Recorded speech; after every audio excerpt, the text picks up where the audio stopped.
Oh, wait, may nangitlog. Yung mga stock bird nga natin dito. Taiwan na ata tong itlog. Ayun, yung nasa baba. Kuhain na natin. Sige. Ops. Sa Taiwan ng itlog. Nag-iitlogan na sa sobrang katabaan. Stock bird nga natin na. Tayong libreng itlog. Tapos dito, yung itlog na nandito, dito galing yan. Mga magulang ni Putragis. Shoutout kay Madlalop TV. Bale, ito yung hen. Yan yung hen, ha. Yan, yung hen na to. Galing mismo kay Madlat, tsaka may persoban niya yan. Ayan, o. Yan. Tapos, etong kak naman sa tito ni Lop Girl. Nagkakalapate din kasi yun. Kaninang umaga, napansin ko lang, may itlog din dyan. Kinuha ko kasi baka mabasag, wala pang paitlogan. Kasi sila yung pinakahuli kong nilagay dyan. Tapos sila pa yung unang-unang ng itlog. Miss ata nila yung isa't isa. Samantalang unang sinalangan natin, eto sila Lolong, tsaka nakita mo ni Kuya Ading. Tapos ito pa, pakita mo, hindi ko yading din nakak. Tapos yung ex-machina line. Wala pa sila mga paitlogan, di pa kasi naghahabol. Pag napansin ko naghahabol na, saka maglalagay ng paitlogan. Kagaya rito kay Lolong, ito mukhang naghahabol na siya. Oh. Yan, maglalagay na tayo ng paitlogan dyan mamaya. Tapos dito, wala pa naman pala tayong buhangin. Di pa ako nakapaglagay ng buhangin.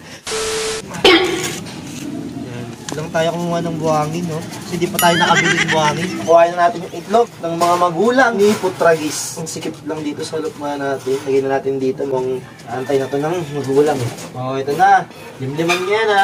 Oh, meron na silang buhangin dyan. Yung tuka-tukaan, no? Yung itlog na nakuha natin kanina sa Taiwan, dito, ayan, no? Dito natin nilagay. Tapos yung itlog nila, yan mismo. Ayun. Yan, maya lim-lima na siguro yan. So baka bukas pa yan kasi nakita ko yan, umaga ko na nakita yung itlog na yan. Tapos ito, yan, itong itlog kanina ko lang nakita, yung nakuha natin kanina. So dito man tayo maglalagay ng buhangin. Meron na rin sila para hindi magtampo. Yan, ito na lang. Naghahabol na tong kak, saka na ako maglalagay kasi pag naglagay tayo dyan ngayon, baka ikalat lang na itong mga kalapate natin na to.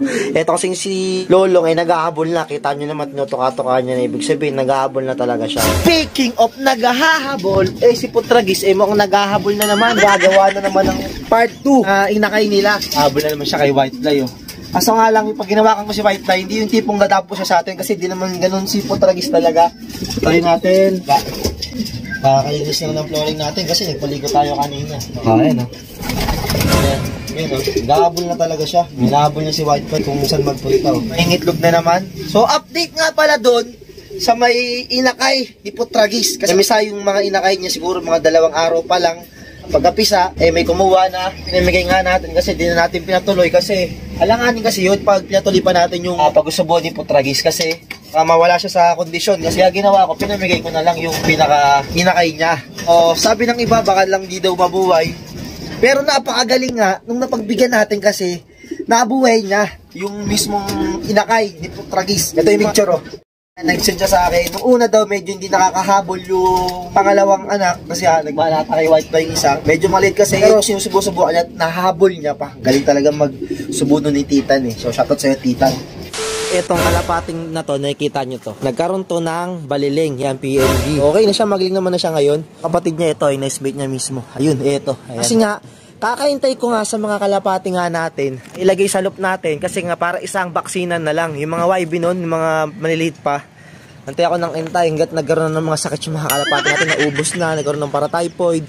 Tapos ito, nagkaroon ng PMB. Pero okay naman na siya, Sonrox lang ginabot nga natin. Dati nagalagay ako sa syringe ng Sonrox. Ngayon, hinahalo ko lang sa tubig kasi nakatamad ako magturok kasi yung damit ko. Sinusubukan ko sila ng syringe na may, na may Sonrox. Nagpumiglas yun, tumataas sa damit ko. Kaya namumuti yung damit na agad sa akin si Love Girl. Kaya yun, okay na siya, magaling na. Pinaliguan ko na bago ko mo ilagay sa loop nga natin tong kalapating to. Ito kalapati ko din ata to, yung lumalabas sa trapdoor. Mutik. Makulit. Siyempre, nasa sa inyo na rin kung anong gagawin nyo sa mga kalapati yung tinamaan ng PMB. Yung iba, kinakal nila. O, depende naman sa inyo kung malalang-malalaan na. Pero ako, kung ganyan naman kaya kong gamutin, ginagamot ko naman. Kita nyo naman si Putragis yan. Nagkaroon ng PMB yan. Maraming pagsubok nung nangyari dyan kay Putragis. Pakpak niya, kulay green na. Tama nga itong konti. Ito, hindi natin sasama sa mga kalapati natin. Kumakain na siya. Pag kumakain naman siya, medyo okay, medyo may alog nga lang. Cage natin siya ilalagay. Bibili tayo ng cage para sa kanya. So, una na wala yan. Kasi nga, nagpaligo ko noon. Tapos nagkargaan. Nagkarga ako ng kinagabihan. Biglang umulan. ayun, di nakabalik. Siguro lahat ng apat ata sila. Tapos sumunod, nakauwi na siya dito. Naka-recover na natin kasi nga parang binunutan siya doon nung mga nakahuli sa kanya nung unang paggawa niya Tapos binalikarga ko na. Syempre, ang tagal niya ito sa loop, mga isang buwan ata dito, simula nung bumalik siya. Tumaba. Pagkabalik dito, alas 2 bago nakauwi. Yung pala may salpok dito, may tama dito. Tinuloy-tuloy ko pa rin yung training niya hanggang sa Del Gallego, yun, nawala si Putragis. Tapos, ayun na, yung bumalik siya dito, nagkaroon na siya ng sensor. Yung nakikita yung sensor na nakalagay sa paa niya. Ay, lapitan ko para makita niya. Ayun o, yan, yung sensor na kulay blue. Yan, di ako nagkabit niyan, yung mismong nakahuli. Tapos yung nalap-visit ko rin na si Joseph, yung champion puncher ng Maligaya, Joseph Barbosa, shoutout sa'yo. Yung kalapati niya rin, siguro magkasunuran lang kalapati namin, siguro 3 days akin, tapos sa kanya, nung bago makabalik din, may ganun din, may ganyan din yung may sensor din. So, di ko alam kung pares lang ba yung nakahuli ng kalapati namin. Buti nakabalik pa dito. Yan, tapos meron na siyang subo nun. Yan, sa mga solid kalapers natin, alam yung kwento niyan. Meron na siyang subo nun na halatang siya, ginamit siyang breeder. O kaya pinangyay, di ko alam kung anong nangyari kay Putragis nun. Tapos sinout na natin, binalik ko ulit ng south. Hindi ko na tinuloy, nilipat dito sa north. Itong ngayon na north na to, yan, doon ko naman siya. Kaya nakapagpanaloy ng pooling sa south Tapos ngayon north and tapos nag-jumping siya ngayon sa pan race first overall. Tapos si Tulpo, yan, na kahit bata pa, yan, nakapag third overall. Yan si Tulpo, yung batang-bata pa yung si Tulpo, mukha lang matanda tingnan kasi borgang-borgang. Kita nyo naman, halata naman sa balahibo nyo na bata pa si Tulpo. Yan, yan yung kwento ni Putragis. Yan, nagkaroon ng baliling, diba? Kung maaari yung kalapate nyo, pag tinamaan ng baliling, kung kaya nyo naman gamutin, gamutin nyo na lang. Pero kung meron naman kayong lahi pa nun, hindi kayo nangihinayang, gawin nyo yung ginagawa ng iba. Pero ako, hindi ko naman ginagawa pa yun. Kasi kung hinahayaan ko na lang sila kusang sumuko, ako, okay lang ako magbigay ng pakain sa kanila, okay lang. Pawis na pawis tayo. Ayan ang kwento ni Putragis, diba? Tinamaan ng baliling, yun, nanalo pa. So may mga video naman tayo, hanapin nyo na lang yung video natin na search nyo na lang, Putragis, tinamaan ng baliling, mga ganun. Basta yun, yun yung kwento niya ni Putragis. Pero meron akong nalop visit nga na kayo kalapati niya, nagkaroon ng baliling, tapos nag-champion din, champion. So di rin natin masasabi sa kalapati pag tinamaan ng sakit na baliling, ganito ganyan, mahina na, diba? So depende pa din siguro yan kung nasa kanila, kung uuwi kung maganda yung kalagayan nila sa loop nila o kaya maganda yung pag-aalagaan nyo. Kasi kaya umuwi siya dito dahil na kay wife. Dahil kita nyo naman pinapagandang napakagandang babae, di ba? Kaya uuwi at uuwi yan. Kahit sino naman basta may magandang asawa, uuwi at uuwi. Bakit 3 kalapati pala sila noon? Naalala ko na. Hindi pala 4. 3 kalapati yon sila na nawala kasi nag-force bat ako noon. Kaya pinagtiripan ako ng mga kasama dito noon. Yung nag-force bat nga tayo. Tapos nagkadawalaan yung mga kalapati. Hindi ko kasi akalain na uulan ng kinabukasan noon. Kaya yun, lusawang kalapati natin 3. Yan, nasa vlog natin yun. Sila sila Soro, sila isa, Esmeralda yung isa, tapos si Putragis. Yan. Tapos habang wala sila noon, pero nagsiuwian din siguro mga after 1 buwan, 2 buwan, nagsiuwian din at naikarga ulit natin. At doon, nawala din sila sa south ulit. Kaya, grabe rin talaga pagsubok na ito ni Putragis at uwi. Lagi tayong inuuwian. Yung kapatid niya, nung nawala siya, yung pinalit natin yung kapatid niya, si Trixie niya, sa mga nakapanood sa atin noon. So, sa second lap ng derby nawala yung kapatid niya ito, yung hen, si Trixie. So, kasi mangingitlog na yun, ewan ko, nangitlog sa truck yun. O yun, kaya hindi na siya nakabalik. Panay-smashan ng mga mga kasagsagan nun. Kasi north yun, dinivert sa south. Yung kaya south din yung liparan nun. Yan, haba na kwento natin, pinawisan tayo. Pawisa talaga ako. Baka sabihin nyo, nagmamagaling ako sa pagkakalapati. Hindi ako nagmamagaling.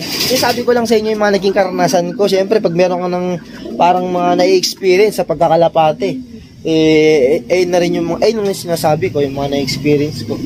So, ayan, baka sabihin nyo, nagmamagaling ako masyado. Nakakwento ko na sa inyo yung pinaka-istorya ni Putragis. Tapos yung kalapat natin, tinamaan ng baliling. Ayan. Pero i-update ko na lang kayo kung ano magiging result dyan sa kalapating yan na tinamaan ng baliling. Ayan, 2 na sila, Ayun yung kalapating laging lumalabas sa trapdoor nga natin. Ayan, oh.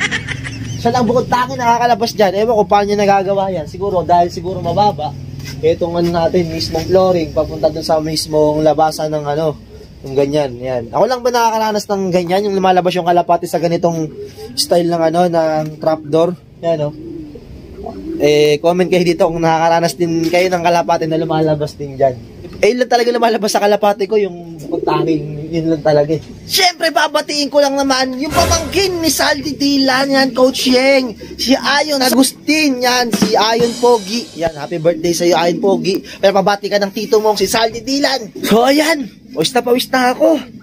Kahapon, nagkarga rin tayo ng kalapati pero hindi na ako nakapag-video nung kasi alam ko na, nauumay na kayo. Sa mga content natin na ganun, mga puling-puling. Talo si Putragis kahapon sa Nusi Bitaw, parang balik lang. Talo si Putragis no? Sa off color ko na siya sali kasi medyo bibilis na yung mga ibon ng mga kasabay natin. Kasi sabi ko nga sa inyo, may mga ibon talaga sa una, mabagal, tapos habang lumali, bibilis. May ibon naman na mabilis sa umpisa, pag lumali, mabagal. So, kaya yung ibon nyo, pag nag-umpisa pala ng training, mabagal umuwi, late umuwi, cut-off. Huwag nyo munang husgahan agad. Kasi minsan yung mga hinusgahan nyo pa na kalapatin nyo na mababagal ng umpisa, sila pala yung bibili sa inyo sa dulo. Mga kadabar, kasi dito atapos ng binyato. Kaya kung bago man kayo sa akin channel, please like, comment, share, and subscribe na rin. Para update kayo sa mga bagong video na labas natin. At huwag nyo kalimutan yung notification bell ka. Dito lang guys, subscribe. Peace!